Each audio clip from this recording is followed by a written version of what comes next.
본 방송에서 제공하는 투자 정보는 투자 판단에 대한 조언입니다. 방송에서 제공하는 주식의 가치, 가격 상승 및 가격 하락에 대해서는 방송사에서 보장하지 않습니다.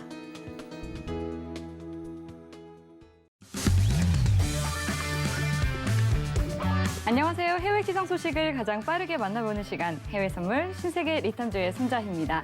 간밤새 뉴욕 증시는 혼조세 보였습니다.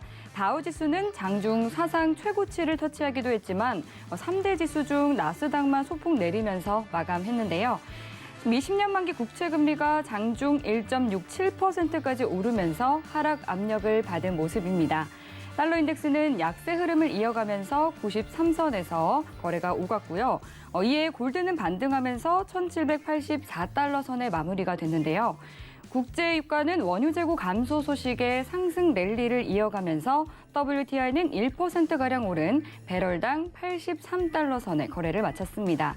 네, 이날 비트코인이 ETF 상장 이후에 계속해서 강세를 이으면서 신고가인 6만 6천 달러를 돌파했습니다. 네, 그리고 매주 목요일에 발표가 되는 미국의 신규 실업 수당 청구 건수는 예측치를 하회한 29만으로 2주 연속 30만 건을 밑돌면서 팬데믹 이후 최저치를 기록했습니다. 네, 조금 전에 출발한 뉴욕 증시 3대 지수는 혼조세 보이고 있습니다. 그리고 이번 주 일요일에도 이 신세계 리턴즈의 선견 마스터님께서 무료 온라인 강연을 준비해 주시고 있습니다. 이번 주에는 미국의 디폴트에 대해서 족집게 강의를 해주신다고 하니까요. 꼭 들어보시면 좋을 것 같습니다. 네, 참여 방법 궁금하신 분들은 샵 0082로 문자 보내주시면 되고요. 또 이 밖에 해외 선물과 관련해서 궁금한 사항 있으신 분들은 노란톡 들어오셔서 질문 남겨주시면 되겠습니다. 샵 0082로 신세계라고 세 글자 적어서 문자 보내주시거나 화면 하단으로 나가고 있는 QR코드 핸드폰 카메라로 스캔해서 입장해 주시면 되는데요.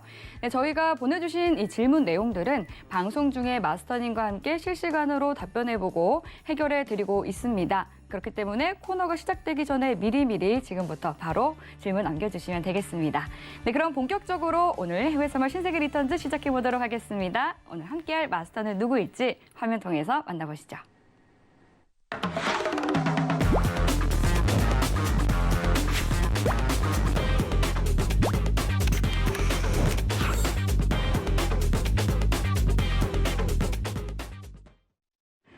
네, 어제에 이어서 오늘도 해왕 마스터님과 함께하겠습니다. 반갑습니다.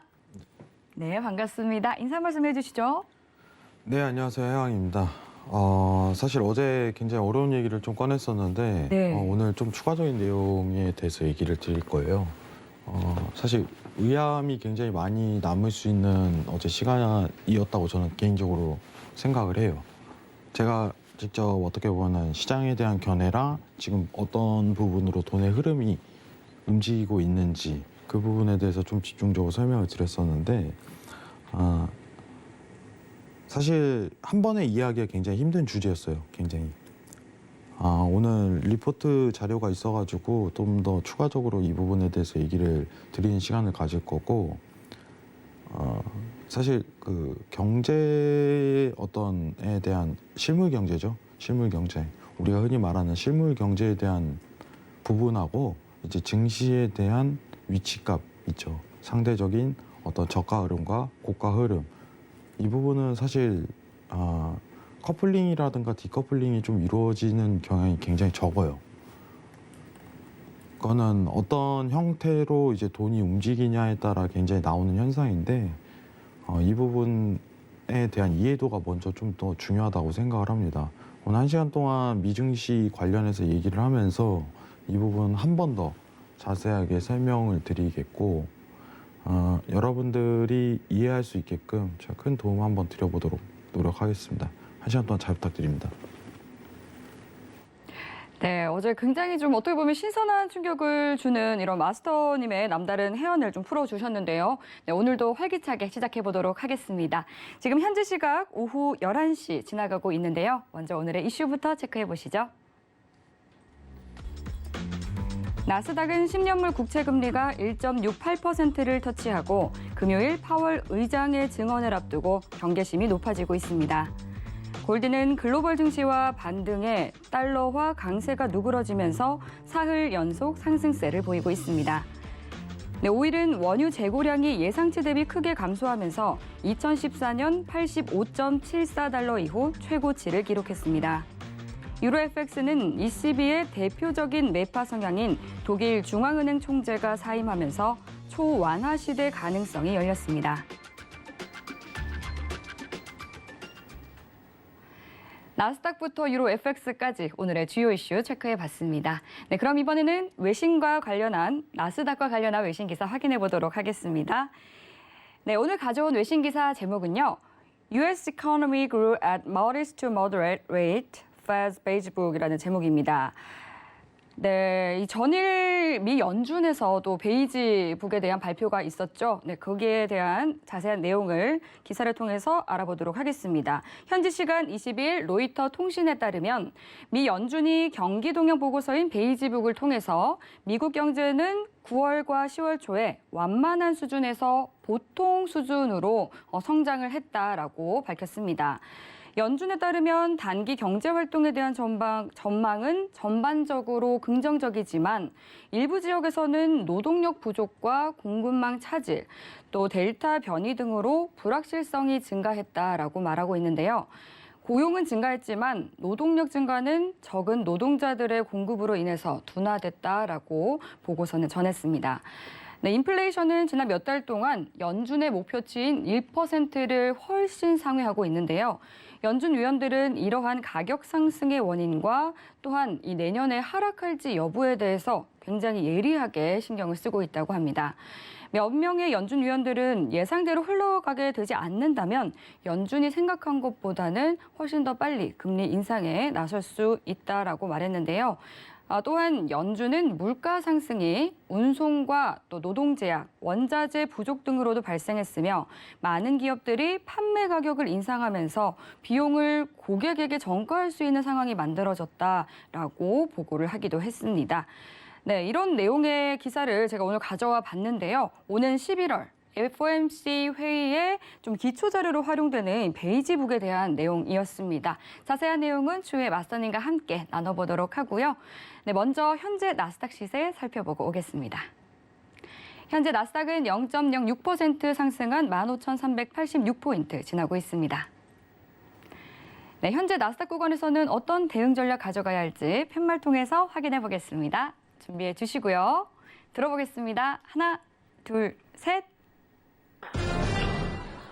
매수 들어주셨네요, 오늘은. 네. 네. 자, 일단은 지금 파동값에 대해서 조금 신경을 써야 되는데 네. 단일뷰만 좀 보도록 할게요. 네.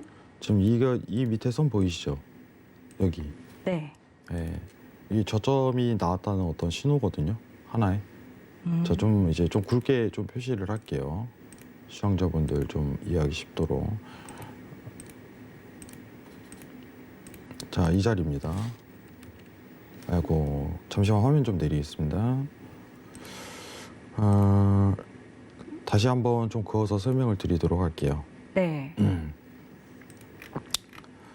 파동값 중에 제일 중요한 게 뭐냐면은 지금 현재 이 파동이 흐름을 이어갈 수 있냐 없냐가 제일 중요하거든요. 그러면은 파동의 위치값에서 이제 저점 신호를 알리는 게 이 선 하나예요, 여러분들. 자, 지금 보시면 아시지만 1차, 2차, 3차죠. 보이시죠? 네. 그러면은 이 저가 15,300이라는 라인은요, 오늘 돌파 흐름을 추가적으로 갱신하기 힘들다라고서 평가를 하는 거예요. 자, 지금 이 파동이 다 나왔기 때문에, 그죠? 다 두들겼기 때문에 더 이상은 불가능하다 이렇게 볼 수 있고, 자, 그럼 완전하게 볼 수 있는 자리는 뭐냐면은, 자, 15,400 돌파가 들어가면 추가적인 상승 포인트가 나온다 이렇게 판단하시는 게 좋아요. 상단 이탈이 완전히 드러나야 돼요. 근데 저점에 대한 흐름은 나왔습니다. 다만 두 가지 위치가 뭐냐면은 여기서 한 번 더 흔들고 깰 것인지, 이게 관건이에요. 그죠? 그러면은 시간상 문제인데 여러분들이 지금 보실 때 완전한 안전한 흐름에 대한 포커스를 좀 굉장히 맞추시려면은 새벽 시간대 15,400 이탈 값이 나왔을 때 그때부터 대응하시는 게 가장 좋습니다. 15,400 이탈입니다. 오늘 증시의 흐름입니다. 지금 당장 바로 안 깨질 가능성이 굉장히 높아요. 한 번은 두들려서 누리고 그 다음 이탈이 나올 가능성이 굉장히 높은 시장이에요. 이 점만 참고하시면 좋을 것 같습니다. 당일 트레이딩은 15,400 이탈 시 매수 대응 기억하시기 바랍니다. 그럼 제가 어제 이제 좀 어려운 얘기를 했어요. 사실 저는 아직 증시가 불안정성이 굉장히 많다고 얘기를 하는데 오늘 좀 좋은 리포트가 있기 때문에 여러분들하고 좀 이런 얘기를 하는 게 좋을 것 같아요. 네. 사실 지금 미증시 코스피가 이제 3,000선 또 다시 두들기고 있잖아요. 네. 오늘자로 3,000선 초반인데 자 여러분들 지금 미증시는 사실 엄청난 말도 안 되는 고가 위치값에 아직도 머물러 있어요. 네. 상황이. 사상 최고치에 또 근접해 있잖아요, 네. 지금. 사상 또 최고치에 근접을 하고 있지만은 이게 지금 당장 어떻게 보면 신고점을 좀 이룰 가능성은 현저히 낮은데 아직까지는 네. 아직까지는 굉장히 낮습니다. 근데 왜 이러한 시장이 드러났냐에 대한 이해도가 제일 중요한 것 같아요. 사실 이러한 시장이 왜 이러한 시장이 나오냐. 여러분들 지금 차트를 좀 보면서 얘기를 드릴 건데 좀 주봉으로 좀 접근을 할게요. 주봉으로. 일봉으로 좀 접근을 하겠습니다. 그냥. 자, 이게 사실 이제 팬데믹 이후에 나왔던 시장의 흐름이죠. 그죠? 자, 근데 우리가 알다시피 팬데믹 이후에 대한 이전에 대한 경기 흐름을 회복했다라고 말하나요? 지금 시장에서 회복했다라고 얘기를 하나요? 좀 객관적으로 평가를 한번 해봅시다. 제가 왜 이런 얘기를 하는지 좀 이해를 좀 이따 하실 거예요. 회복했다라는 표현을 안 하고 회복 중이다라고 얘기를 하죠. 아직. 그럼 왜냐하면은 객관적인 수치값이 그걸 증명하는 거기 때문에. 그죠? 근데 왜 증시는 이렇게 올라갔냐라는 표현을 하죠. 그죠? 왜 증시는 이렇게 올라갔냐. 간단하게 생각을 하셔야 돼요. 돈이 여기로 옮겨진 거예요. 이 시장으로. 그 기본적으로 이제 돈의 속성이라는 책을 제가 옛날에 그 돈의 어떤 속성에 대해서 좀 나열한 책이 있어요. 제목은 제가 얘기할 수가 없으니까. 근데 돈이라는 게 좀 어떻게 보면 저는 개인적으로 제가 느끼는 건 살아 숨쉰다고 생각을 하거든요. 정말 숨을 쉬어요. 왜냐하면 움직이거든요. 환경에 따라. 네. 좀 말이 추상적이죠, 굉장히. 그게 무슨 뜻이냐면 돈은 시장 환경에 따라 어떤 배당을 받길 원해야 한다 이런 표현을 할 수 있을 것 같아요. 가만히 있질 않아요, 돈이. 움직인다는 뜻이죠. 근데 팬데믹 같은 상황이 발생하거나 금융위기에 대한 시즌이 돌입을 했을 때 중앙은행이라든가 세계 정부에서 가장 먼저 하는 일은 이제 유동성이 끊기지 않게끔 시도를 하잖아요. 그죠? 유동성이 끊기지 않게. 돈이라는 거를 계속적으로 어떻게 보면 푸시를 하고 찍어냄으로써 쓰게끔 만들어요, 사람들한테. 그래야지 돈이 계속적으로 흐름이 원활하게 돌아갈 수 있으니까. 근데 이 유동성이라는 게 딱 끊겨버리는 순간 어떤 현상이 펼치냐면 공황이 나와요, 전 세계적으로. 모든 재화 가치가 인플레이션이 엄청난 하이퍼 인플레이션이 발생하면서 그냥 시장 경제가 마비되는 그런 상황이 도래를 해버려요. 그래서 돈이라는 게 굉장히 흐름이 굉장히 중요해요. 그래서 중앙은행이 이런 팬데믹이라든가 과거 리먼 브라더스 사태가 펼쳐졌을 때 제일 먼저 하는 행동은 이제 채권을 사는 일이에요. 채권을. 국가로부터, 정부로부터. 그래서 채권 매입이라는 말이 나오는 거고 지금 테이퍼링이라는 단어가 왜 나오는지 이해하실 거예요. 하나의 통화 정책인 거죠. 근데 근본적인 이 시장에 대한 어떤 증시에 대한 이해도는 사실상 지금 시장이 돈이 쏠리는 증시로 어떤 객관적인 경제적인 표현이 필요해요. 그죠? 추상적인 것보다. 그러면 그거를 이제 실질금리라고 좀 표현을 하는 거예요. 우리가. 자, 우리가 실질금리 말고 그냥 기본적인 금리는 사실 이제 기준금리에 해당이 되겠죠. 중앙은행에서 해당하는. 근데 중앙은행 미국이 지금 기준금리 내세우는 게 여러분들 거의 아직까지는 제로금리잖아요. 상황이. 내년부터 계속적으로 올릴 가능성이 굉장히 높은데, 근데 이 실질금리는 뭐냐면은 실제로 이제 체감상 느끼는 금리예요. 그럼 돈이라는 게 어떻게 보면은 지금 기준금리가 미국 쪽에서 제로금리에 가까운 시즌이기 때문에 배당을 받길 원하기 때문에 위험한 자산으로 굉장히 쏠리는 현상이 펼쳐지는 상황이라 이거예요. 위험한 자산으로. 이게 하나의 그 상황이에요. 위험 자산인 증시로 돈이 몰렸다는 상황이에요. 돈은 매달 어떻게 보면 120조 원씩 중앙은행에서 찍어내는데 그 돈이 다 어디로 가냐 이거예요. 그 위험한 자산으로 쏠린다는 거예요. 그때 현상이.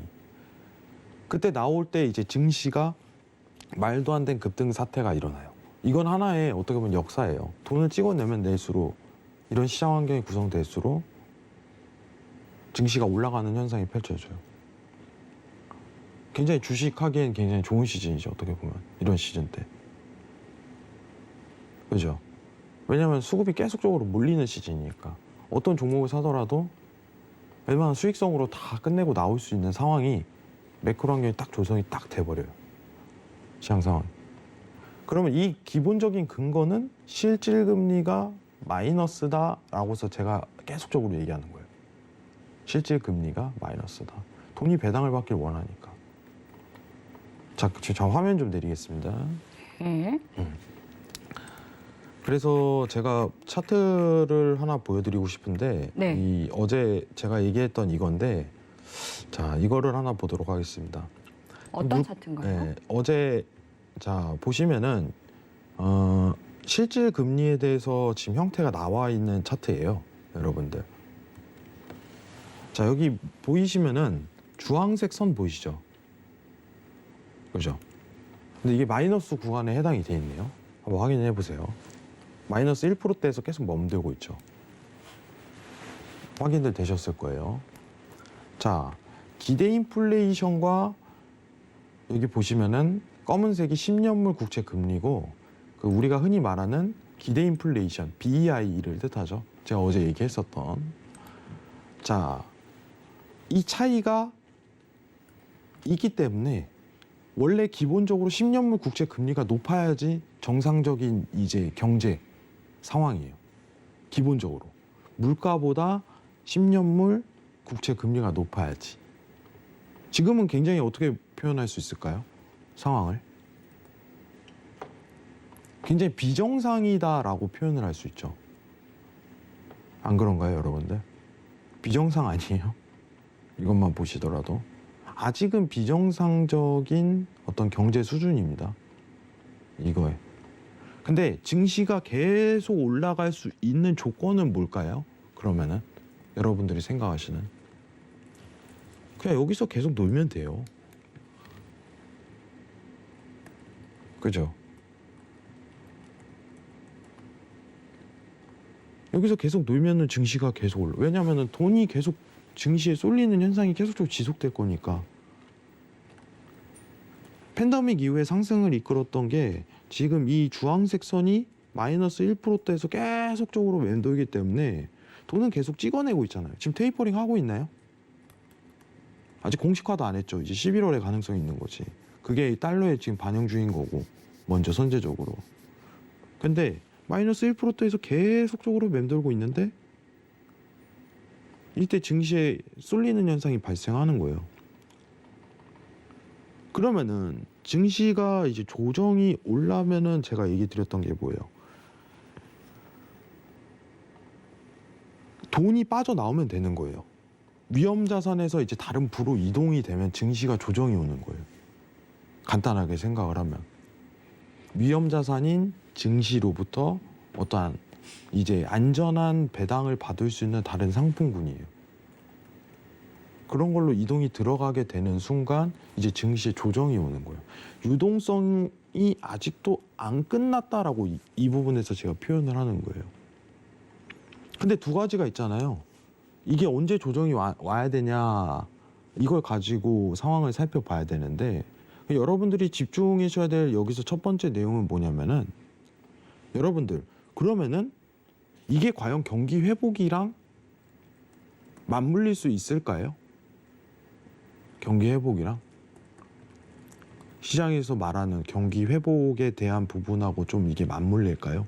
저는 아니라는 거예요, 아직까지는. 이 마이너스가 이제 어떤 실질금리가 회복되기 전까지는 아직까지 이 장세를 유동성 장세라고 저는 표현을 해야 된다고 봐요. 실적 장세라는 말이 굉장히 우스운 거죠. 그죠? 오늘 테슬라도 이제 실적 발표를 딱 했는데 순이익이 1.9조예요. 그죠? 근데 다른 종목들은 아직까지 회복 못한 종목도 굉장히 많아요. 팬데믹 이전에. 근데 주가는요, 거의 1.5배 수준이에요. 팬데믹 이전에 상황이. 회복을 안 됐는데, 완전하게. 유동성 시장인 거예요, 말 그대로. 경기에 대한 회복, 어떤 이제 객관화적인 수치값으로 증시에 대한 상황을 대변하면 제가 봤을 때는 오류를 범할 가능성이 굉장히 높은 시장이라 이거예요. 오류를 범할. 그럼 어제 우리 기억을 해봅시다. 자, 우리 여기서 볼 수 있는 게 뭐예요? 이 화면에서 파란색 빼기 빨간색이 실질금리라고 얘기했죠. 파란색 빼기 빨간색. 10년물 금리 빼기 기대 인플레이션을 해야지 이 수치가 나오잖아요. 이게 올라가면 이제 어떻게 되는 거예요? 실질금리가. 보이시는 표에서. 이게 올라가면 증시가 이제 조정이 오는 거예요. 왜냐? 수급이 빠지니까 증시에 쏠렸던 돈이 빠져나오는 현상이 펼쳐지거든요. 그러면 이게 급락이 될까요? 아니에요. 조정이라고 표현을 하는 거죠. 조정이라고. 건강한 조정이에요. 건강한 조정. 그게 좀 많이 내려와야죠. 근데 최근에 증시가 다시 재반등을 좀 올라갔었던 이유는 코스피는 2,900까지 찍고 다시 3,000선을 회복했고, 증시도 미증시도 15,000 이제 400 레벨링, 500 레벨링까지 다시 반등했던 건 이 수치값이 아직 다시 제자리로 하락세를 최근에 유지했기 때문이다라고 표현할 수 있을 것 같아요. 이 국면에서. 여기 보이시죠? 왜 그러냐면 갑작스럽게 물가가 올라가기 시작을 했거든요. 그죠? 자, 어제 뭐라고 했어요? 제가 제일 의아한 멘트는 물가가 올라야 증시가 오릅니다. 이런 표현을 했었어요. 네. 물가가 올라야 증시가 오릅니다. 그럼 지금 이해가 가실 거예요. 이 그래프 하나로. 이게 지금 버티고 있어야지 증시는 계속적으로 상단을 찍을 수 있는 형태가 돼요. 자, 그러면서 미국채 금리는 안 올라가고 버티면서, 그죠? 물가만 계속 오르는 현상이 펼쳐지면 증시는 또 신고점을 돌파할 거예요. 근데 이러한 현상이 나타나면 미국 경제는 어떻게 되겠어요? 간단하게 마비가 오겠죠. 하이퍼 인플레이션이 떠버리는 현상이 발생하니까. 그럼 미국 정부에서는 물가에 대한 압력을 굉장히 고민하고 있는 시즌으로 돌입하겠죠. 이게 시장에 대한 아직 불안정성이 굉장히 높다는 증거입니다. 이제는 슬슬 물가가 고점을 만들 가능성이 굉장히 높은 자리에 계속적으로 맴돌고 있으니까. 그죠? 그럼 물가가 오르는 근본적인 원인은 뭘까요? 여러분들. 물가가 오르는. 자, 물가라는 거는 이제 재화에 속해요. 재화에 속하는 거죠. 물가라는 것. 그럼 반대적인 게 뭐냐면 화폐예요. 화폐랑 물가에 대한 관계를 굉장히 이해해요. 근데 화폐를 계속적으로 찍어서 내보낼수록 시장에 방출을 할수록 물가는 당연하게 상대적으로 오르게 돼 있어요. 희소성이 높아지니까. 화폐는 그만큼 희소성이 훼손이 되는 거죠. 찍어서 계속 내니까. 근데 정부 입장에서는 이걸 좀 멈출 수는 없는 거거든요.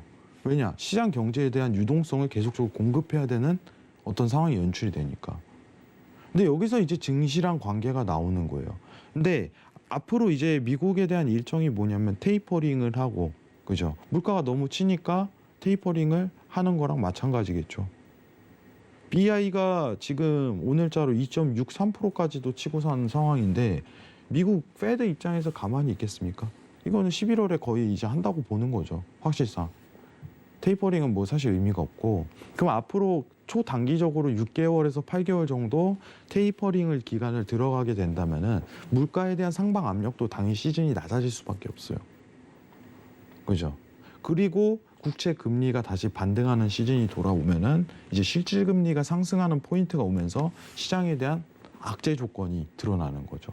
실제로 경제적으로는 원상 복구하는 과정이지만 증시적인 개념에서 접근을 한다면은 돈이 빠져나오는 현상이 펼쳐진다는 거예요. 그러면 증시가 여러분들 진짜 제가 제일 어떻게 보면은 좀 재미있는 얘기를 하는 게, 증시가 빠진다고 시장이 위험한 게 아니에요.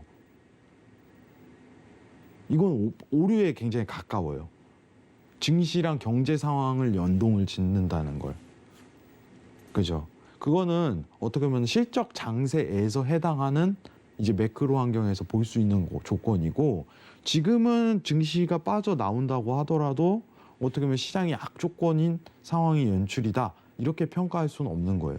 왜냐? 유동성으로 끌어올린 상황에서 유동성으로 돈이 빠지는 시장이 연출이 된다면은 그건 너무 당연한 거잖아요. 당연한 경제 현상인 거잖아요. 그죠? 너무 당연한 경제 현상인 거예요. 근데 이걸 가지고 시장이 위험하다, 시장이 악조건이다, 이렇게 본다는 거는 좀 아이러니한 거죠. 제 입장에선. 증시가 아직 불안정성은 많다. 예, 이렇게 표현할 수 있죠. 증시에 대한 불안정성. 굉장히 고조돼 있는 상황입니다. 자, 그러면은 물가에 대한 상방 압력은 사실상 이제 조금 테이퍼링이랑 좀 연결을 지을 수 있을 것 같은데, 제일 중요한 거는 인플레이션 우려는 한동안 고조되겠지만 4분기 고점을 만들 수 있다는 어떤 시장에 대한 전략이 많이 나오고 있어요. 왜 그러겠어요? 11월에 이제 테이퍼링 하잖아요. 테이퍼링은 뭐예요? 국중앙은행에서 돈을 덜 찍어내겠다는 소리고, 화폐에 대한 발행량을 점점 줄여간다는 거고, 상대적인 이제 물가에 대한 상방 압력을 낮출 수 있는 형태가 드러나는 거죠. 그죠? 좀 여러분들에게 제가 어제 설명드렸었던 부분에 대한 이해도가 굉장히 중요할 것 같아요. 그러면은 시장에 대한 어떻게 보면 1번 모멘텀은 뭐냐면은 전체적으로 바라볼 수 있는 어떤 시장 매크로 환경이죠. 매크로 환경. 이거는 코스피에 대한 시장은요, 어떻게 보면은 작년과 같은 긍정적인 형태에 대한 태도를 띨 수 없는 조건이에요. 여러분들이 원하시는 거는 사실 이제 막 한 3,500 뚫고 코스피 4,000 시대 이런 걸 꿈꾸겠죠. 안 그래요? 저도 여러분들 수익 나면은 굉장히 뭐 어떻게 보면 좋을 것 같아요. 보시는 시청자분들도. 근데 시장은 그렇지 않아요. 시장은 항상 위기가 따르고 어떻게 보면 긍정적인 성장세가 따라요. 팬데믹 때문에 정말 난리 났었는데 증시는 말도 안 되는 수준으로 올라가는 이러한 현상은 여러분들이 정말 공부하시면 다음번에 기회가 될 수 있는 시장이 돼요. 아시겠죠? 여러분들 정말 이번에 1년 반이라는 형태 있잖아요. 상승세를 유지했었던 이 시장이 안 올까요? 전 또 무조건 또 온다고 봐요. 아주 추후에.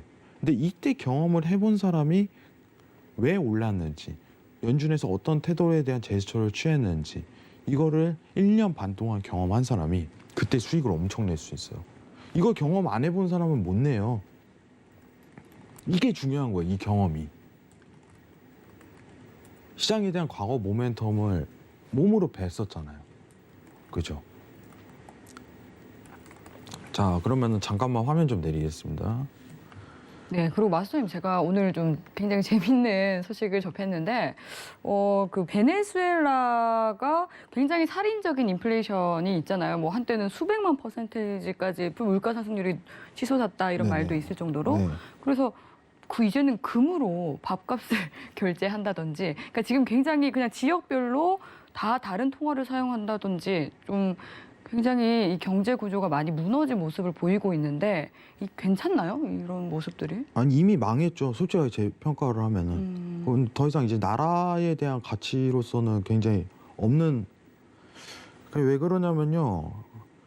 지금 인플레이션 어느 정도냐면 그 기름을 그냥 재화로 바꿔주는 수준은 거의 예. 저는 개인적으로 그거는 거의 원시 시대라고 보거든요. 그렇죠. 네. 원시 시대 때 물물 그렇게- 교환을 해버리잖아요. 네, 했으니까. 화폐가 가치가 없으니까. 그거 화폐라는 거는 중앙은행에 대한 통제력은 이제 화폐에 대한 발행인데 중앙은행이 무의미해지는 상황까지 이르는 거기 때문에 그러면은 경제에 대한 컨트롤링이 전혀 안 된다는 거예요. 네. 앞서서 왜 돈은 숨을 쉰다 이렇게 말씀해 네. 주셨잖아요. 그렇기 때문에 좀 자유롭게 이 경제가 굴러가게 둬야 되는데 아무래도 좀 그 이제 정부에서 모든 것을 좀 컨트롤하려고 하다 보니까 그렇게 된 것 같기도 하고요. 그것도 이제 정치적인 여건이 굉장히 개입이 많이 됐죠. 네. 이제 군사적인 뭐 이런 부분도 있겠지만 굉장히 안 좋은 형태입니다. 그래서 돈이라는 건 중앙은행에 대한 역할은요 네. 굉장히 중요해요.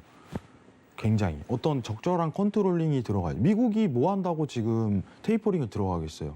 물가 때문에 들어가는 거거든요, 사실상. 예. 사실 고용이 지금 엄청 회복이 안 됐잖아요.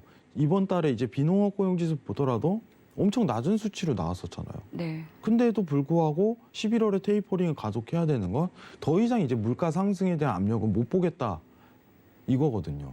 네, 근데 오늘 그 제닛 옐런 재무부 장관은 내달 그러니까 11월에 완전 고용에 이를 것으로 본다. 또 이런 발언을 하기도 했더라고요. 아니, 긍정적으로 얘기를 해야죠, 사실. 근데 사실 그렇게 긍정적으로 보이지는 않아요. 다독거릴 필요가 네, 있어요. 다독거릴 필요는 있어요. 예. 자, 이 화면 마지막으로 보면서 마무리 좀 지어볼게요. 네. 아까 봤었던 이제 실질금리입니다. 실질금리. 자, 아까 방금 봤었던 이게 표가 이거거든요. 그죠? 위에 게 물가고 밑에 게 미국채 금리예요. 그죠? 그러면은 우리가 옛날 과거에는 어땠는지 한번 형태를 살펴보도록 할게요. 옛날 과거에는 물가 상승률이 더 낮죠. 10년물 국채 금리보다 평균적으로. 그죠? 보세요. 물가 상승률이 더 낮은 상황이 이때 보통에 대한 안정적인 경제 여건이에요. 이때가. 그럼 지금은 어떤 상황이에요? 굉장히 비정상적인 상황이라는 거예요. 이때 어떤 실적에 대한 부분을 평가하고 어떤 부분을 평가하고 이게 오류라는 겁니다. 아직 이게 이제 역전이 되지 않는 이상 유동성에 대한 장세는 모멘텀이 유지 중이다라고 평가하는 게 좀 더 옳을 것 같아요. 저는 개인적으로. 그러면은 아직 시장에 대한 불안정성은 굉장히 높은 거죠. 시장에 대한 불안정성은. 자, 그러면은 여기서 이제 물가만 좀 본다면은 물가만 한번 봐볼게요.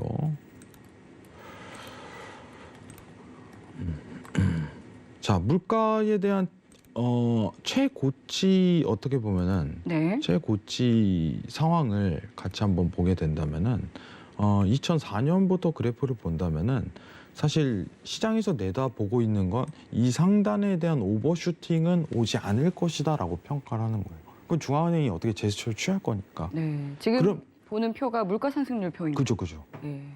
사실 이제 근 15년, 20년 수준 내에서 거의 최고치에 접근을 했거든요. 네. 근데 이제 페드에서도 이제 출구 전략을 나서고 있는 것만큼 이제 물가에 대한 상방 압력은 굉장히 제한적일 것이다라고 평가하는 거예요.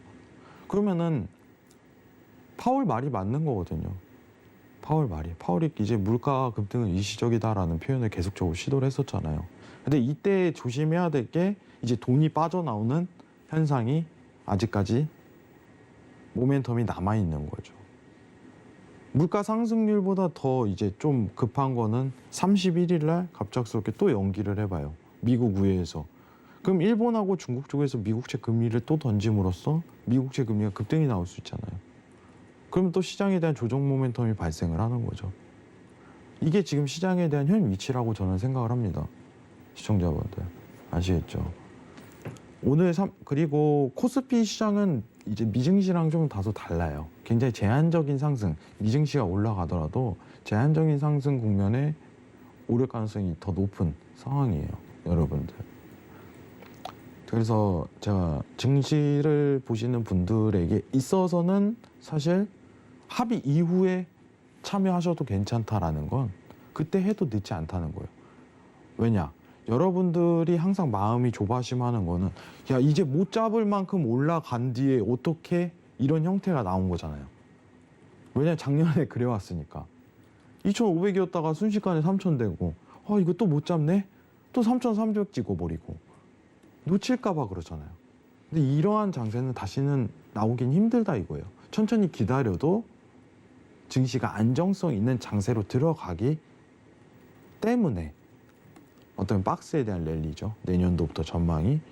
그렇기 때문에 그때 모멘텀에 대한 종목에 대한 부분을 추구하셔도 여러분들에게 있어서 엄청나게 이제 늦지 않은 시간이 될 수가 있어요.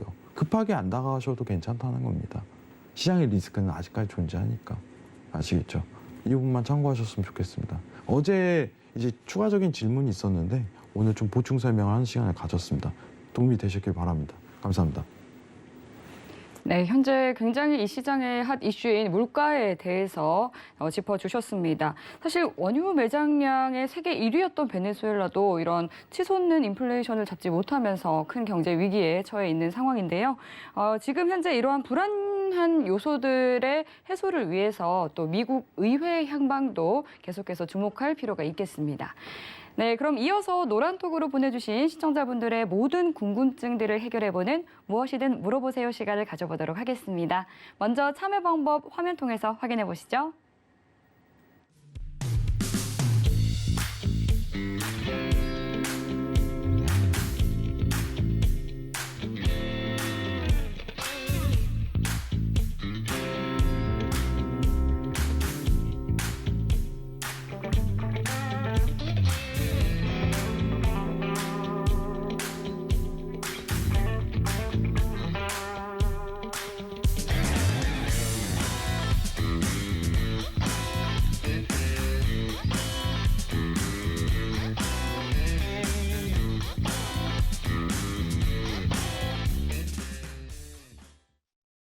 네, 오늘도 질문들 정말 많이 보내주셨는데요. 바로 첫 번째 질문부터 만나보겠습니다.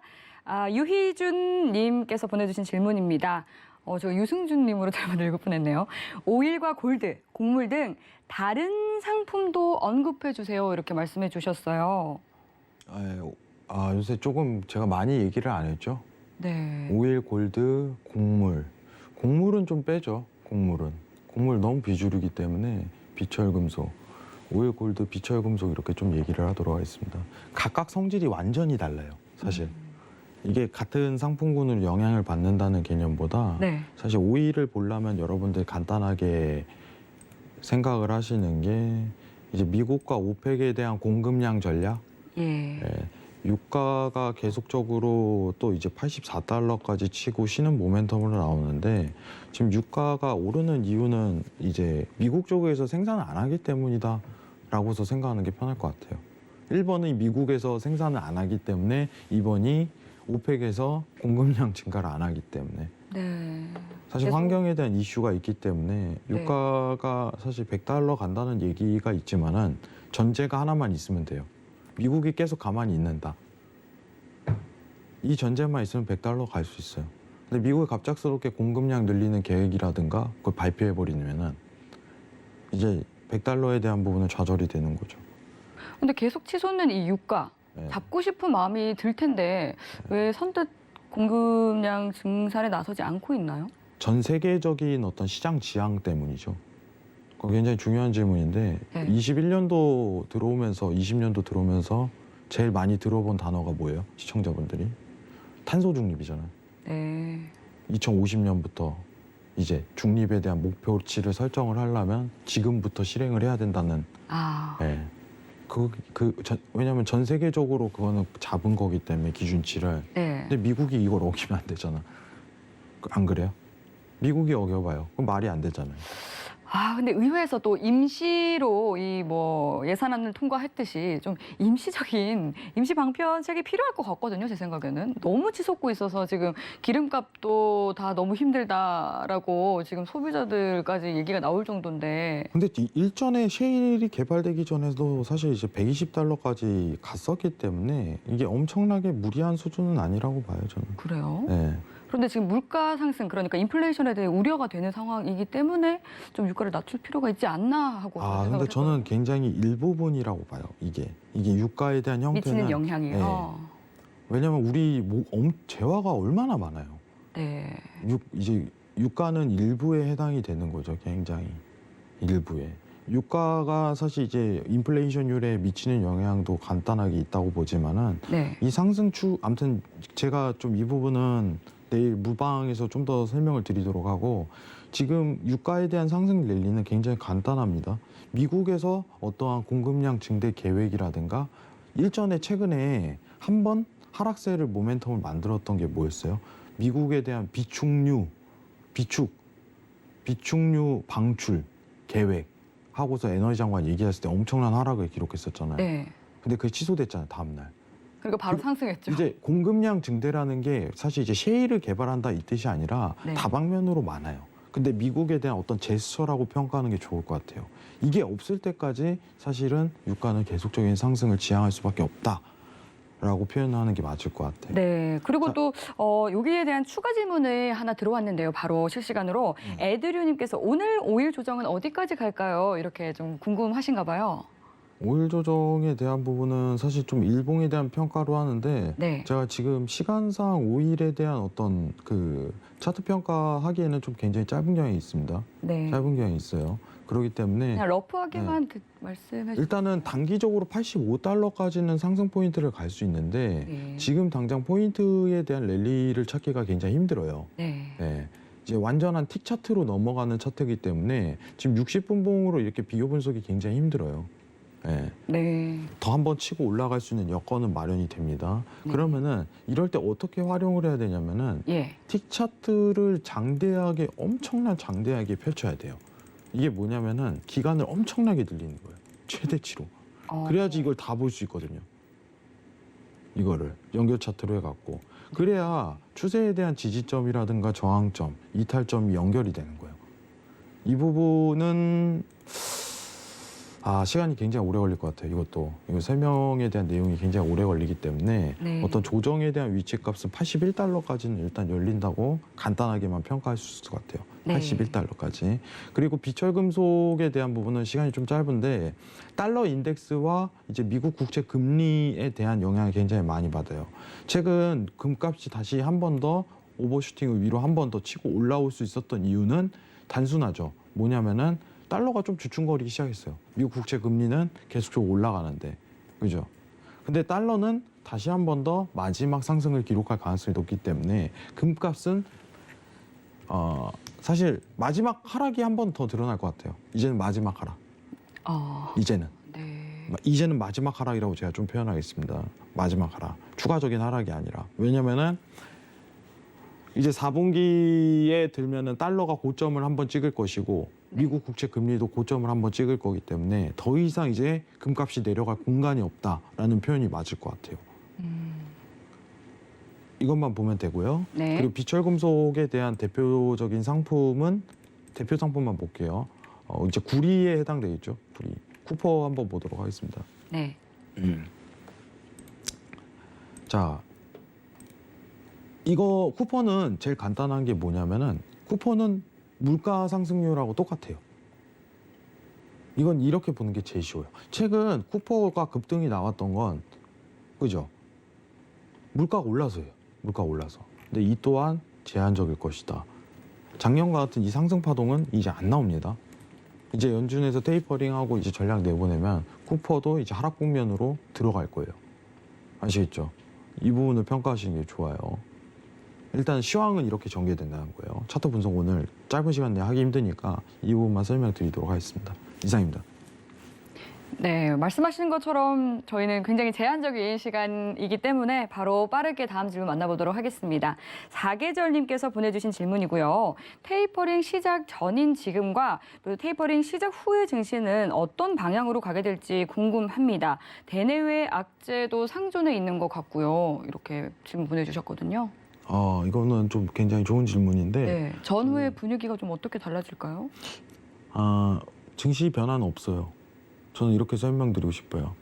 증시 변화는 없어요. 네. 오히려 이제 테이퍼링 시작되면 아까 전에 얘기 드렸던 거 있잖아요. 네. 뭐가 있을까요? 물가 있죠. 네. 물가에 대한 상방 압력은 낮아지죠. 네. 그러면은 미국 국채 금리에 의해서 시장 변동이 드러나는 현상이 나올 거예요.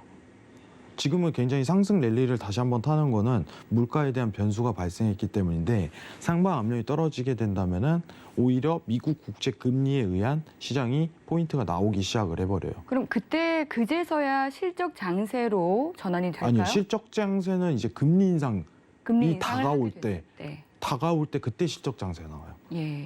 지금은 실적 장세라고 저는 절대 표현드리진 않아요. 네. 근데 이거는 제가 예전에 얘기를 드렸었는데 테이퍼링이 증시에 영향을 미치지 않는 건 결국에는 뭐냐면은 이제 미 연준에 대한 전략 때문이라고 얘기를 드렸었는데 간단하게 얘기 드리면은 뭐 이러한 현상이랑 같을 것 같아요.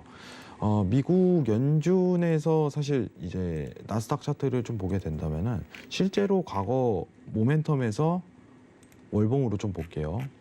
모멘텀에서 테이퍼링 시즌이 도입했었던 시장에 대한 포인트를 보게 된다면은 증시가 하락했던 효과는 그렇게 두드러게 나오진 않았어요. 보이시죠? 네, 증시가 하락했던 시즌 오히려 계속적으로 상승 포인트를 기록했던 그런 시장이 드러났었잖아요. 그죠? 근데 문제는 코스피는 이때 엄청난 박스권을 그렸다는 거예요. 엄청난. 미국 증시는 천천히 올라오는 현상이 펼쳐졌음에도 불구하고. 근데 국내 증시랑 이제 미국 증시랑은 상황이 조금 다릅니다. 이거는 확인을 하시고 테이퍼링을 한다고 해갖고 막 시장이 엄청나게 급변하는 이 상황을 초래하진 않을 거예요. 오히려 이제 시장에 대한 조정은 이제 국채 금리가 갑작스러운 급등이 나오는 그런 현상에 좀 집중하는 시즌이 도입되지 않을까. 거기에 집중하는. 네, 이렇게 보고 있습니다. 이상입니다. 네, 아쉽지만 시간 관계상 질문은 여기까지 만나보도록 하겠습니다. 네, 그럼 마치기에 앞서서 마스터님 한 말씀 또 덧붙여 주시죠. 사실 이제 해외 선물이라는 게 사실 굉장히 어렵고도 굉장히 쉽다 이렇게 좀 표현을 할 수 있어요. 어렵지만 또 재밌죠. 네, 재밌는 건 있겠지만은 사실 처음에 이야기가 굉장히 힘들거든요. 네. 시간이 되시면은 저는 개인적으로 이제 기본적인 그거에 대한 부분은 성견님께서 주말에 강연 하신다니까 네. 한번 보시는 걸 좀 추천드려요. 사실 시간 한번 그냥 믿져야 본전이다 하고서 한번 주말에 시간 무료 강연이니까 한번 보시는 걸 추천드리고 도움이 되실 거예요. 좀 식견을 넓히는 데 있어서도 여러분들한테 굉장히 도움이 되는 시장이니까 참고하셔가지고 한번 들어보시는 것도 추천드리도록 하겠습니다. 이상입니다. 네, 이 밖에 또 궁금한 사항 있으시거나 방송 이후에도 마스터님과 계속해서 소통 이어가고 싶다 하시는 분들은 노란톡 들어오시면 되겠습니다. 샵 0082로 신세계라고 세 글자 적어서 문자 보내주시거나 화면 하단으로 나가고 있는 QR코드 스캔하시고 입장해 주시면 되겠습니다. 네, 참여 코드는 1515이고요. 그리고 마스터님께서도 말씀해 주신 것처럼 이번 주 일요일에 신세계 리턴즈의 성견 마스터님의 온라인 강연이 또 준비가 되어 있습니다. 미국 디폴트에 대해서 또 파헤쳐보는 시간을 마련해 주셨는데요. 일요일 밤 9시 30분 잊지 마시고 참여해 보시기 바라겠습니다. 참여 방법 궁금하신 분들은 샵 0082로 문자 보내주시면 되고요. 참고로 본 방송에서 제공하는 정보는 투자 판단에 대한 조언일 뿐 해당 상품의 가치나 수익률을 보장하지 않습니다. 서울경제TV는 자본시장 통합법을 준수합니다. 1:1 투자 상담과 유사 수신행위 등 모든 불법 사항을 엄중히 금지합니다. 네, 오늘 저희가 준비한 내용은 여기까지입니다. 내일도 같은 시간에 만나 뵙겠습니다. 시청해주신 여러분 고맙습니다.